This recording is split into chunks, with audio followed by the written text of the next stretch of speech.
Look what I have.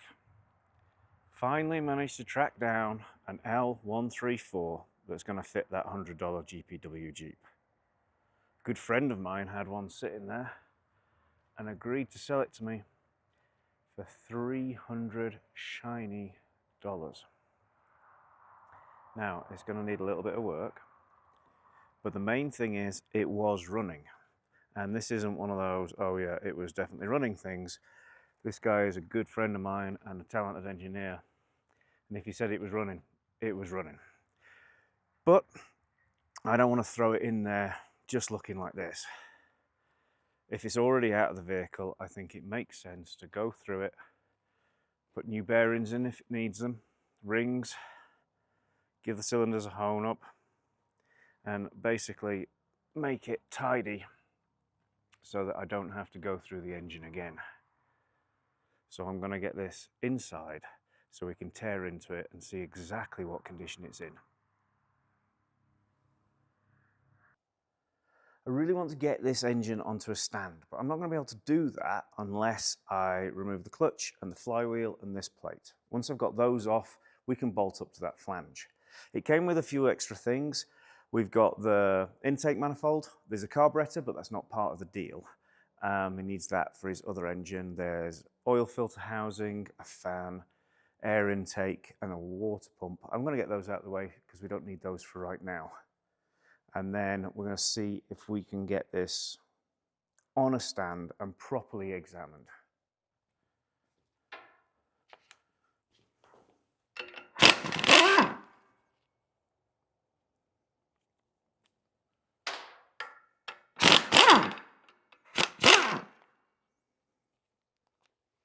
You can see I've put a line there with a paint pen. That just allows me to know which way that was on when it goes back. I don't know if these are balanced to them, but why take the risk? With anything that you're going to put back, just mark it. Oh, these ones, they don't fit on. That's annoying.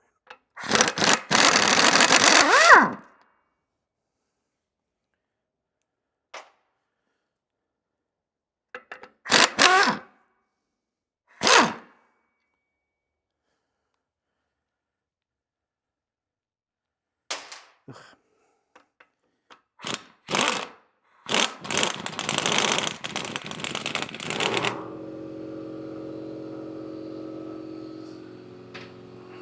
We'll wait for the compressor to finish.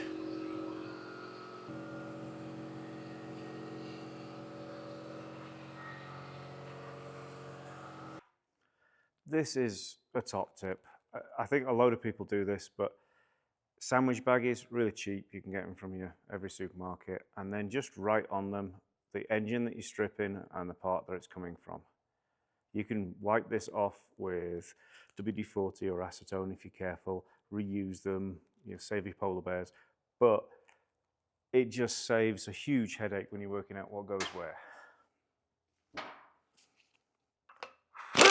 Oh, this. Don't make me go get another. Okay. The wall of the socket was just too thick to get in there, probably because it wasn't centered on the flywheel. Shouldn't have been fantastic for balance. Okay, clutch off. The clutch is welded to the pressure plate. A lot of rust in here. He wants this clutch back, like I say, and I wish him the best of luck with it. Because, it's throwaway to me. Right, flywheel. Has bronze bushing in here. Phosphor bronze is my guess, but I'm probably wrong. Tell me if I am in the comments. It looks to be in pretty good condition, actually. It's not ovaled out. That's probably going to clean up, but I can resurface it if I need to. This is a way more important mark than the other one.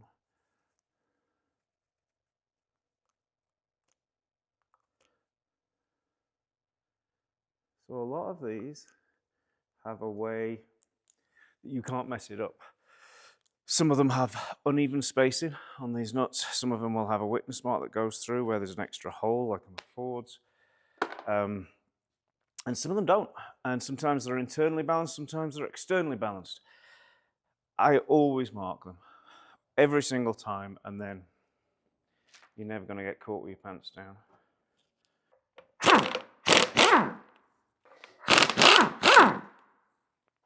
That can, in theory, just fall off at any second. It's not going to, though. Give me 2 seconds. This one I have to label. The last one you saw me tearing down, I wasn't labeling much because I pretty much knew it was never going back together. I mean, you definitely can guess, but who wants to spend all that time doing that? These washers I like. These are very different to split washers. They actually do the job they're meant to. Okay.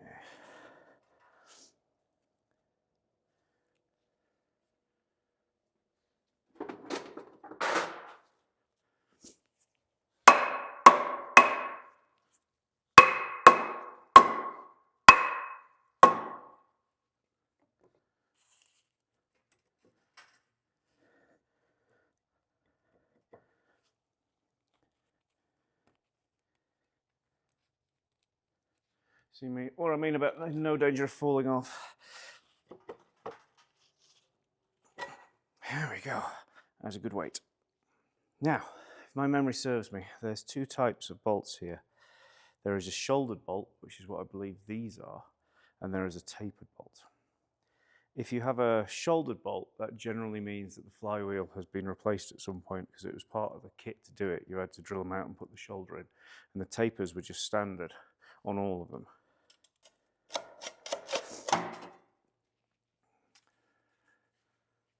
Dead straight. Easy fixed. So that's the first thing that makes me think someone's been in here before us. I don't think we need the spark plug that's laying on top of it. I'm not sure that's critical. I think I can take the head off. I can't see what's holding the head on. I have enough of the L head here. I can just check, make sure there aren't any bolt holes in funny places. No, I think I don't know what's holding that on. And the confusing part about me not knowing what's holding that on is, if you remember when this engine came in, it was hanging upside down.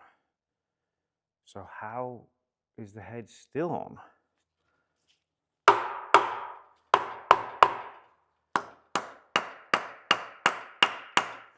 I'm wondering if the bolts were undone. It didn't come off easily, and then it was just left. It probably looks a bit like this is resting on the tech cart. It's not. It's got about 1/4 inch clearance.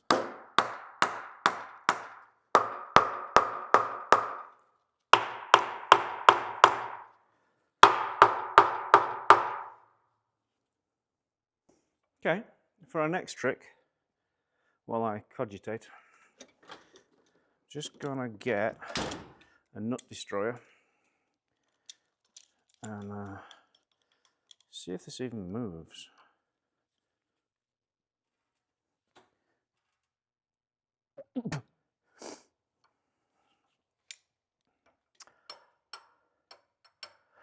That would be a no. Well, that doesn't bode well, does it? We'll go for a slightly stronger nut destroyer.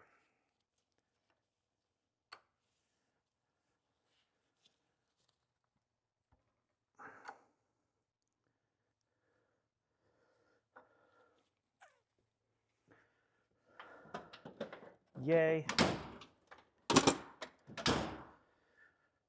Yeah, awesome. Another locked up engine. That's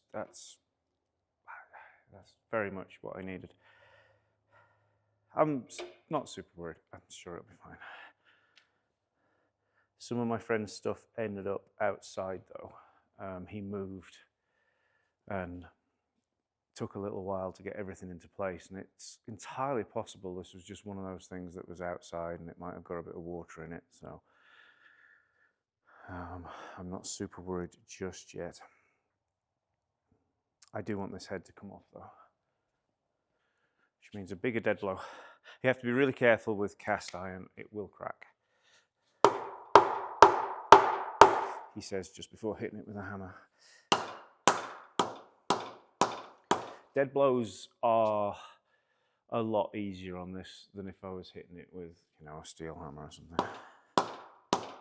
But you still want to make sure you're on the thickest part of each casting.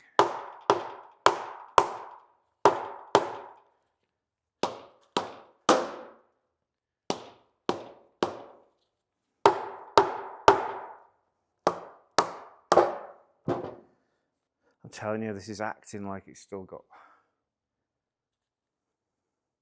that it's still bolted.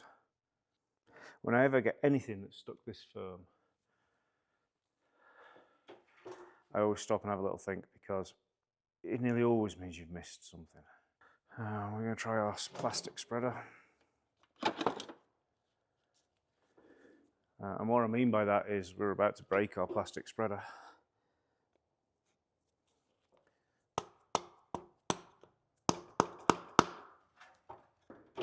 Sit.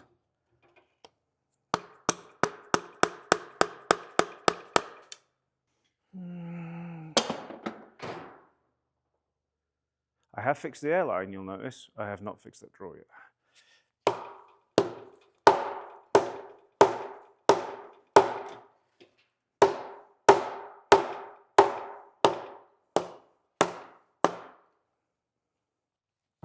On the V12 Jaguar engines, the heads are a nightmare to come off. We have a special tool that pushes in and brings them out. I'm almost wondering whether I'm going to have to make something like that for this, because anything else I do here, other than obviously putting penetrating compound down here if I get it up and on a stand, is just risking damaging it. And the fact it's not turning over tells me it got water in it. So I want to be really careful how I take this out, because obviously this is the engine we want to run in that Jeep, you know, and I want this running in an episode or two, you know. I don't want this hanging around for months. So I really don't want to have to bore this unless I have to. Subtlety is going to be the name of the game, getting that head off. Or just hit it more with a hammer. One of those two.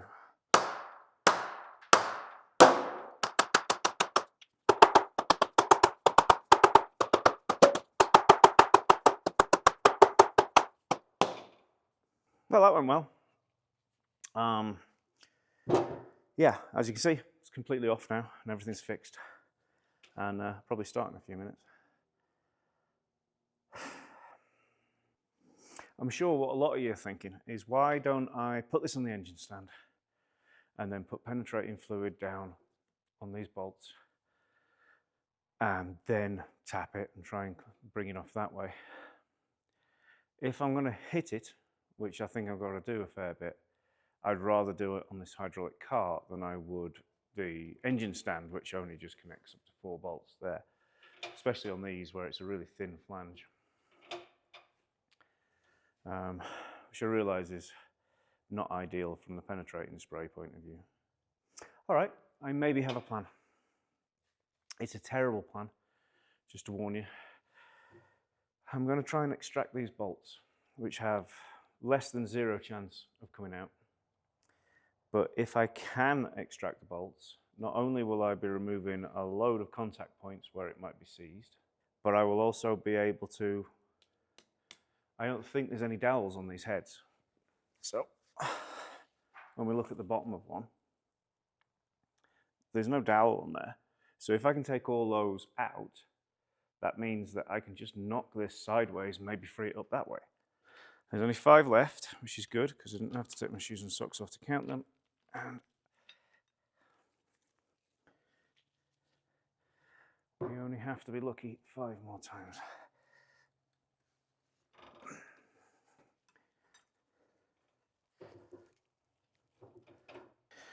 It has come out, it's the more I want to try and get my stud puller off. I don't fancy my chances.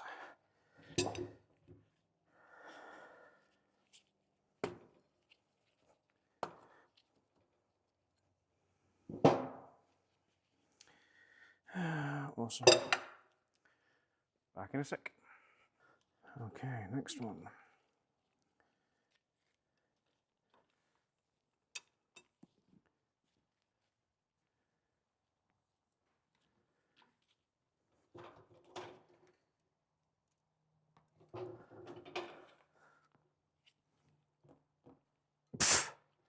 I mean, nothing dangerous about this at all. This engine's definitely not going to end up on the floor.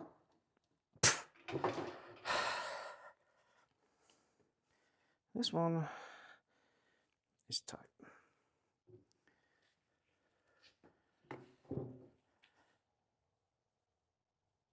Okay, we're coming back to this one. So what I'm going to add now is heat. And what this thing that looks cunningly like a cork tube is going to do is use induction to just heat these up, and it's quite quick. So you can see that. Bend over. So this now is, see that's cherry red.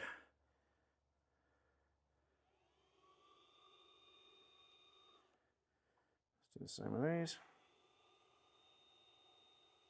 I prefer using these over a torch because you can use them right next to fuel tanks and things like that with a lot less risk.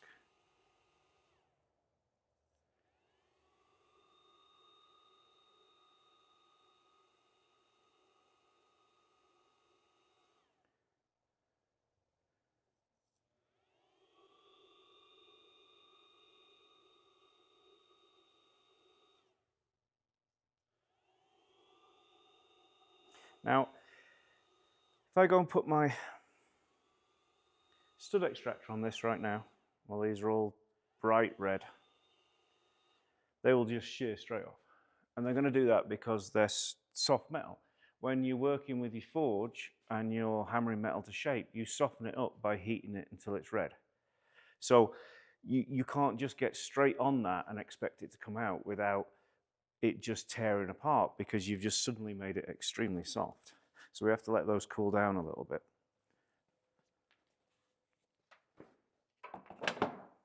The end of those stay warm for a little while, so don't put them next to anything that you don't want burned. This is another thing that you can think about from when you're forging. What I'm doing here is cooling them down when I spray this on. Now I need to put some of this on. It's not going to go up there. You can use candle wax and all sorts of clever things with capillary action. It's a lot better if they're all the way up though. But if you cool that down too fast, you're going to make it really brittle. And it's the same way when you heat up a piece of metal, steel. If it's tool steel, you put it in and you put it in water and it's going to be so brittle it'll probably shatter. And you control the cooling and cool it slowly to make sure that you have something that is, you know, usable as a knife and things. And different grades of steel do different things, but that's like a very simplified version of it.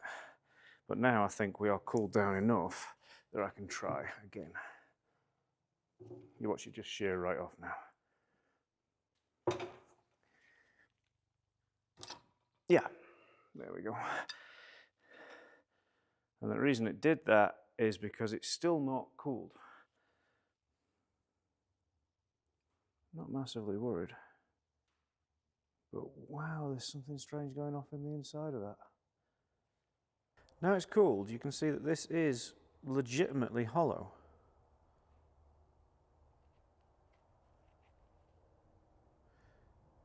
It has 2 wires in it and some white stuff. That's a new one on me. Does anybody know why they do that? Has anyone seen it before? I can't see any of the other studs being like that. Please let me know in the comments if you know why it's doing that, because that is really strange. I've never pulled a head stud like that. Or maybe I have and never noticed, but That's the first one I've ever noticed.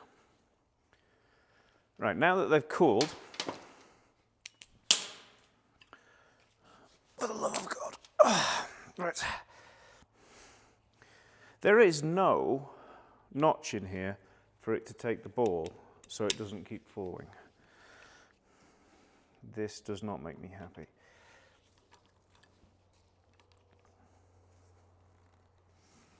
Right, I'm hoping. Oh, it does not bode well.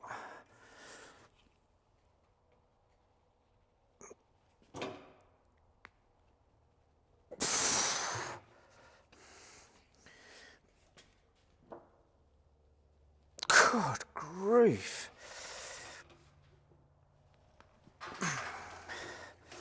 I'm amazed this hasn't snapped off yet. It can only be a matter of time.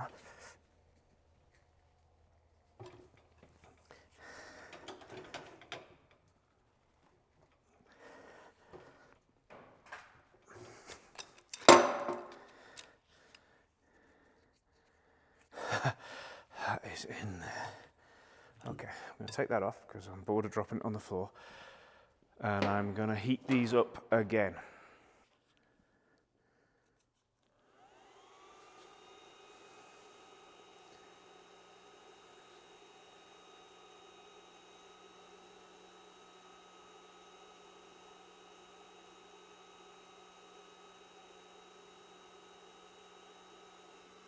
I got that one super warm.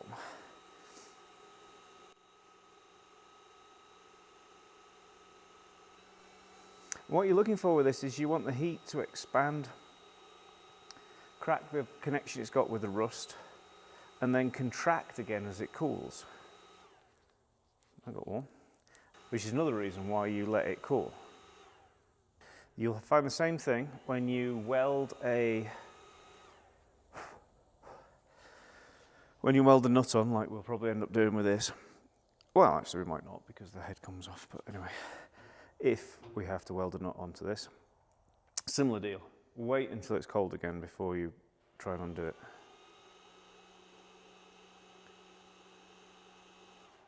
Yeah, and you're not meant to get these this warm either.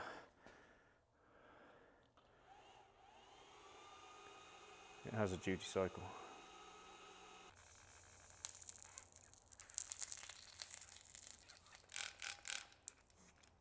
What's impressing me most is that my smoke alarm hasn't gone off yet.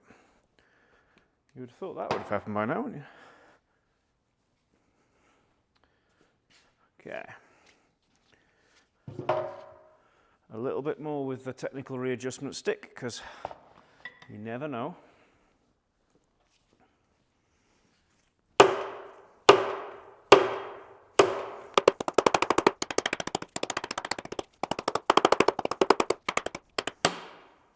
A trick you can use with these is to stuff rope into the spark plug hole. I would imagine bread would work as well, like it does with the pilot brushing, and then turn the engine over and it will push it off. This engine doesn't turn over, so yeah, can't do that. Let's just see if I can get a tiny bit of movement out of this.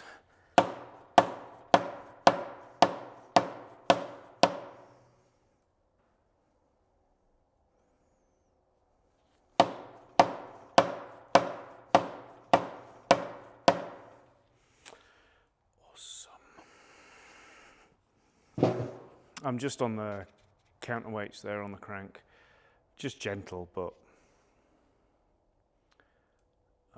it's upset. I just want to show you on the thermal camera what that looks like now that we've been heating those up. And as you can see, there's still an extraordinary amount of heat in there.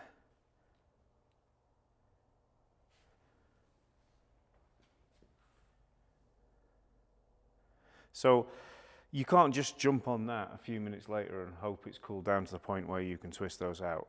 That is still very, very hot. I left this overnight to cool down. Nothing else really has happened. I just thought it was getting late, I needed food. We'll leave it till the morning and let this cool down properly because you want it to contract back again. And when you put heat into the whole area, everything expands. So you want everything to contract, go back cold, so that you've got that little bit of a gap between it and the rust. And also my studs are back to being relatively strong, assuming that I haven't made them too hard by spraying the blaster on it, you know, because then sort of almost quenching them a little bit, because that wasn't really the idea. I just wanted them to cool quicker.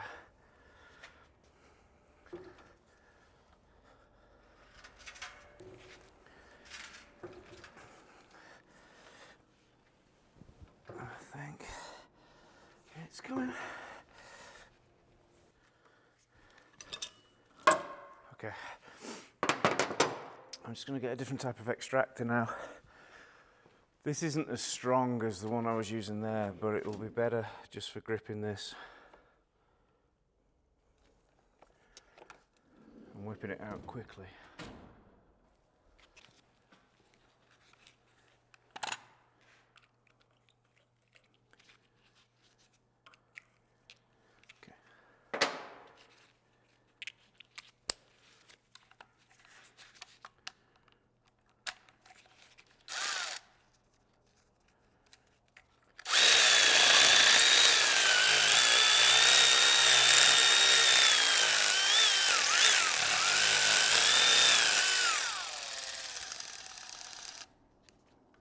This is spinning freely, but not coming out, which is confusing.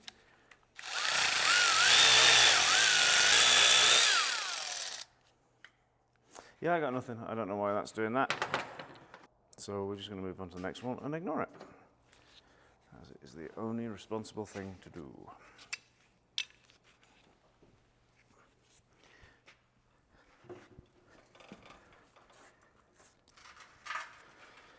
Super glad I decided not to put this on an engine stand yet, because this isn't even slightly annoying.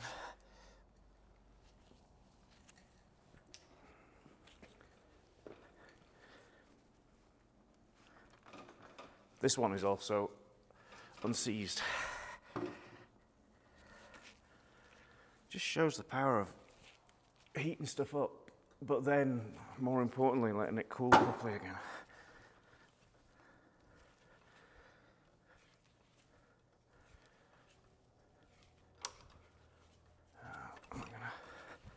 Nope. Okay, fine.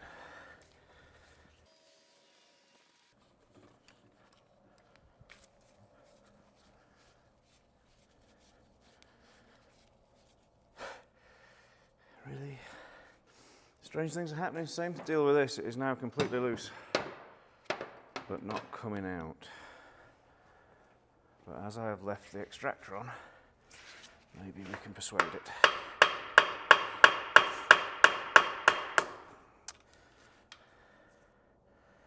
So yeah, it was travelling that way.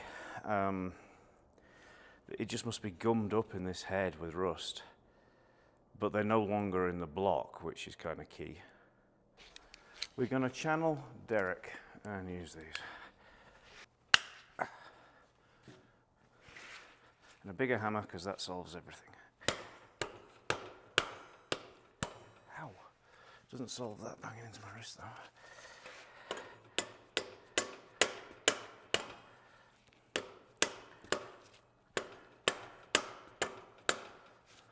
Really? Look how free that is. What I fully expect to happen here is this vice grip to fly off.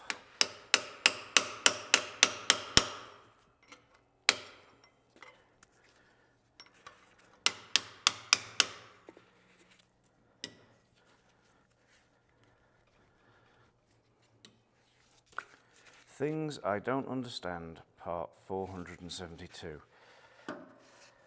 This moves, it physically moves in that direction, yet it won't come out. Well, I'm sure there's a tool for doing that. I don't currently own it, but I'm going to move on to the next one and at least get these loose. can't because there's a pipe fitting in the way.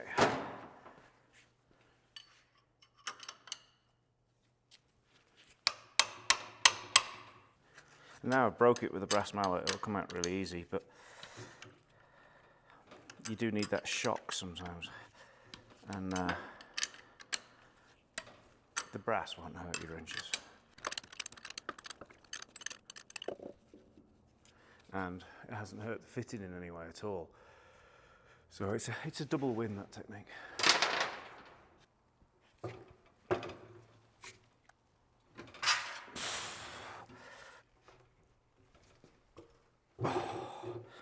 This one is still pretty tight. Not anymore.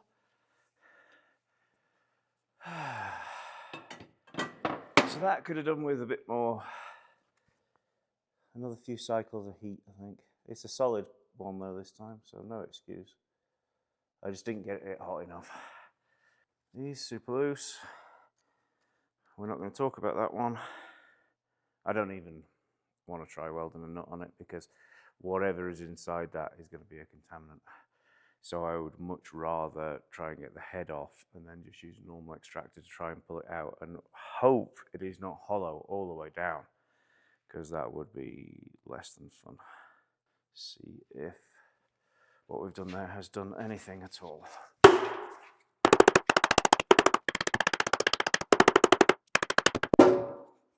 I'm gonna say hard no. I did try one little thing this morning before I started the cameras rolling, just out of morbid curiosity. I took my leak down tester and one of the fittings from that for the spark plug and put it in there and connected nail hose, and to see if any of these had both valves shut because they were on the compression stroke. Because a little bit of pressure in this direction, and then I put a nut on each one of these and gave it a little bit of a tap. Only this cylinder actually has the valves closed, and you could hear all of the air disappearing off into the coolant, which makes me think obviously the head gasket has gone from what we're doing. There wasn't enough pressure to do anything anyway, which is pretty much what I thought. I'm going to try and get in here with a brass drift. And the vague hope it is softer than this.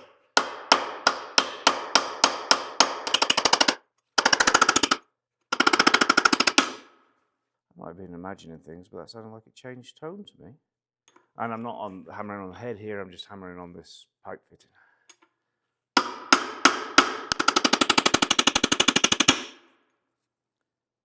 I think it's actually done something. I don't know what it's done, but it's done something. So I think there is a small gap appearing along here. This still looks pretty sealed up.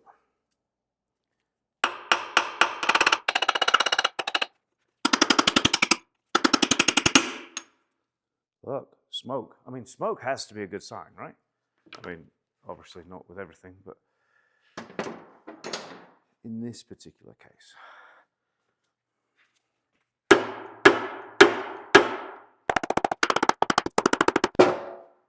Oh yeah.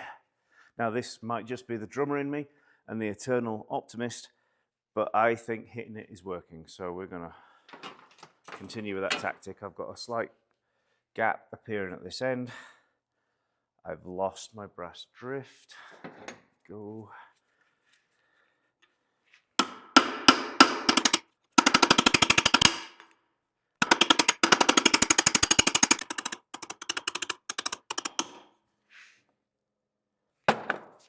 Time for the plastic spreader again. Use a tiny bit. This shouldn't be enough to warp anything.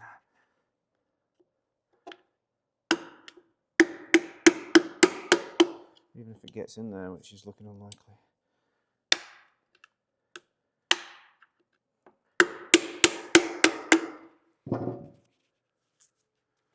2 seconds, I'm just going to put more of a point on this. So I just ground a flat on this, so it's got more of a taper. So it will break off in here easier and frustrate me. I could put the brakes on this car as well, but they're completely useless, so I'm not going to bother. There we go. There'll be the braking off, but what it's done is act as a little wedge.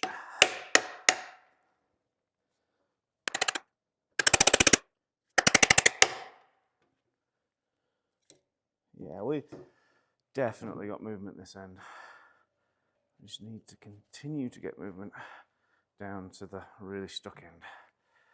I dread to think what this cylinder is going to look like. I think these two are going to be bad. I think this one is going to be horrific. I'm guessing it was sat with this part down, probably in some water, or the water was running back down to it, so when they pulled it. And yeah, it'd be a shame. I really don't want to have to bore this engine, and if the rust is too bad in that cylinder, that'll be the only way to use it.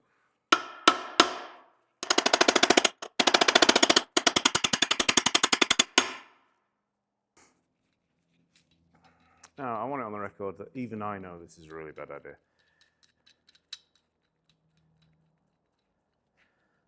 But we've got to fit in here with quite a lot of meat around it. I'm going to go into the strongest part of the casting, and I'm not messing any threads up. I just want to see if a little bit of slide hammer shock around here would just open it up a bit.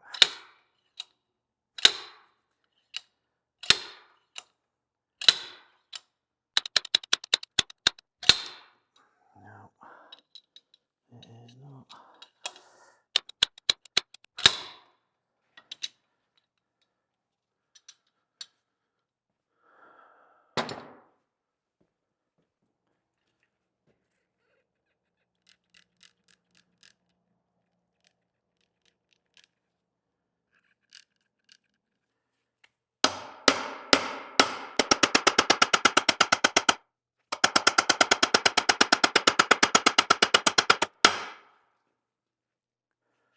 I've got a gap all the way along now. So it's one of those frustrating things. It's just patience. I could hit this a lot harder, but I'm going to damage things. So I have to hit it soft and often and just keep going at it until we get some movement. The penetrating spray is making a big difference because before that, I didn't have anything splashing up and hitting me in the face every time I hit the hammer. So that's nice. But I think some of it is soaking in as well.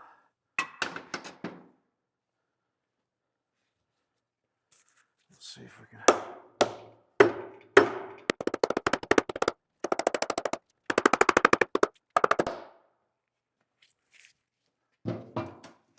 It's off.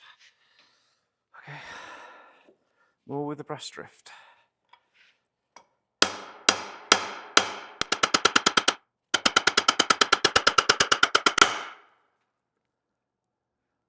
I'm going to continue tapping this, but it's probably going to take 20 minutes, an hour, something like that. No point recording all of this. So I'm going to come back to you once I've got some significant movement. I was completely wrong. It didn't take an hour. It's taken 3 hours. And that's 3 hours of my life I'm never going to get back. That did not want to come off. If I could have got all the studs out, especially that hollow one, it would have been way easier, I believe. The two studs that were still left in when I turned the camera off actually came out super easy. That as I was just kept hitting it with a dead blow, they just loosened up and I was able to just pull those out with the vice grips. It still stuck around this stud pretty solid. And I've got it out to the point now where I can get my fingers behind it and it's moving, so I'm going to pull it off so we can have a look at what this engine's like, condition-wise. Oh, it's still not easy. Oh, there we go. Right, first off, cylinder head. Now, the thing I'm pretty happy about is there doesn't seem to be any damage. It's come off clean, so it took a while, but it was worth spending that time and, you know, doing it carefully. I did mess the gasket up a little bit, but I'm okay with that. So,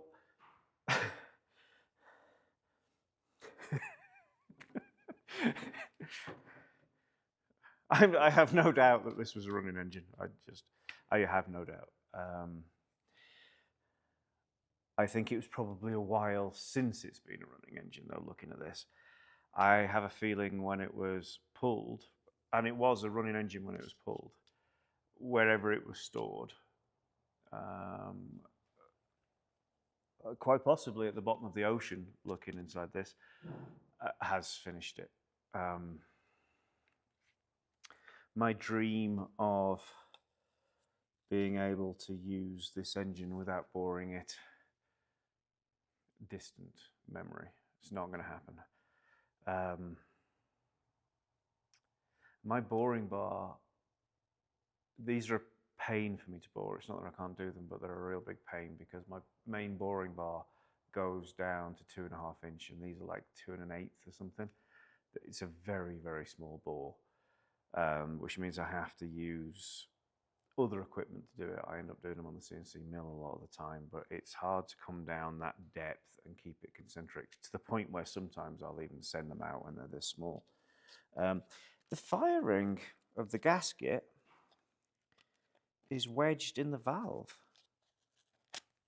which is odd, but let me grab the phone so I can get in and show you this in all its wonderful detail. You can see what I'm talking about here. Cylinder number 1 I was really worried about because there's a lot of rust below that cylinder when I look from behind with the bore scope, but that could be worse. Number 2 is a disaster. I mean, that's horrific, isn't it? And both valves are shut. So it's not only a disaster, it's a little bit of a mystery. And then we have 3, not so bad. 4, wow. I mean, wow.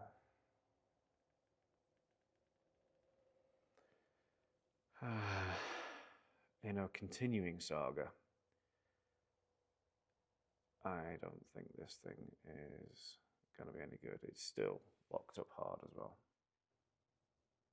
My initial excitement of having a L134 that would be correct for the $100 GPW World War II Jeep has diminished significantly.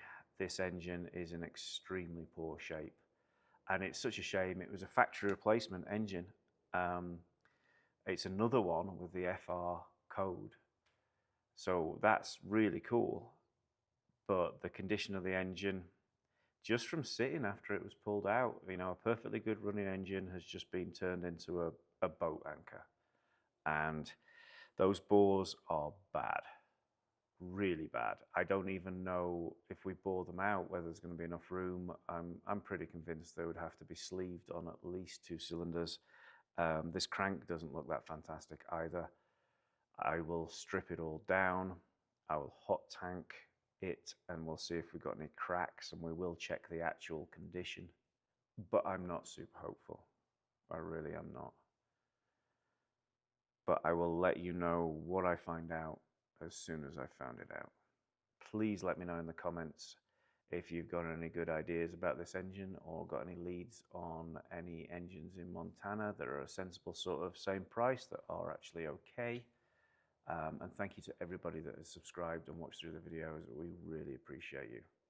See you next week.